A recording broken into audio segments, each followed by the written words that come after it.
មនុស្សមួយចំនួនសុខចិត្តចំណាយប្រាក់រាប់លានដុល្លារសម្រាប់វត្ថុបែបនេះប៉ុន្តែផ្នែកដែលមានតម្លៃបំផុតមិនមែនជាដុំថ្មនោះទេវាគឺជាដើមឈើតូចមួយដែលកំពុងដុះចេញពីដុំថ្មនោះដើម្បីបង្កើតជារូបរាងសិល្បៈដែលគេហៅថា bonsai បែបពិសេសនេះដំបូងគេត្រូវយកដីនិងថ្មដែលនៅជុំវិញចេញដោយប្រុងប្រយ័ត្នដោយត្រូវធានាថាមិនធ្វើឲ្យឫសរបស់ដើមឈើខូចខាតគោលបំណងគឺរក្សាដើមឈើនិងដុំថ្មឲ្យនៅជាមួយគ្នាបន្ទាប់ពីយកចេញរួចឬដែលរោមជាប់គ្នាត្រូវបានកាត់តម្រឹមយ៉ាងប្រុងប្រយ័ត្ននិងរៀបចំឲ្យសមនឹងបរិយាកាសថ្មីបន្ទាប់មកគេដាក់ដើមឈើជាមួយដុំថ្មទាំងមូលនៅក្នុងផើងដែលបានជ្រើសរើសយ៉ាងសមស្របហើយចាក់ទៅជុំវិញឫសនិងខាងក្រោមដុំថ្មដើម្បីឲ្យវាមានលំនឹងដើមឈើត្រូវបានស្រោចទឹកនិងថែទាំយ៉ាងយកចិត្តទុកដាក់ខណៈដែលវាកំពុងសម្របខ្លួនទៅនឹងបរិយាកាសថ្មីបន្ទាប់មកទើបចូលដល់ផ្នែកសិល្បៈមែករបស់វាត្រូវបានកាត់តម្រឹមបង្វែរនិងហ្វឹកហាត់ឲ្យមានរាងតូចស្អាតតាមបែបរូបរាងសិល្បៈអ្វីដែលចាប់ផ្ដើមពីដើមឈើតូចមួយដែលដុះចេញពីដុំថ្មទីបំផុតក្លាយជាផ្ទាំងទេសភាពដ៏ពិសេសមួយហើយអាស្រ័យលើអាយុភាពកម្រស្នាដៃរបស់ជាងនិងប្រវត្តិរបស់វា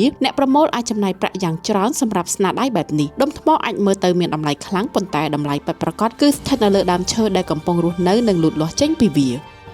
សហសម័យ design និង decor មានជំនាញរចនាផលិតនិងដំឡើងគ្រឿងសង្ហារឹម built-in សម្រាប់ផ្ទះ villa condo និងគម្រោងអគារមានរោងជាងផ្ទាល់បំពាក់ដោយម៉ាស៊ីនបច្ចេកវិទ្យាចុងក្រោយ CNC ទំនើបផលិតដោយជាងជំនាញជនជាតិខ្មែរផ្ចិតផ្ចង់គ្រប់ដំណាក់កាលប្រើសម្ភារៈគុណភាពខ្ពស់តម្លៃសមរម្យ Facebook Page សហសម័យ design និង decor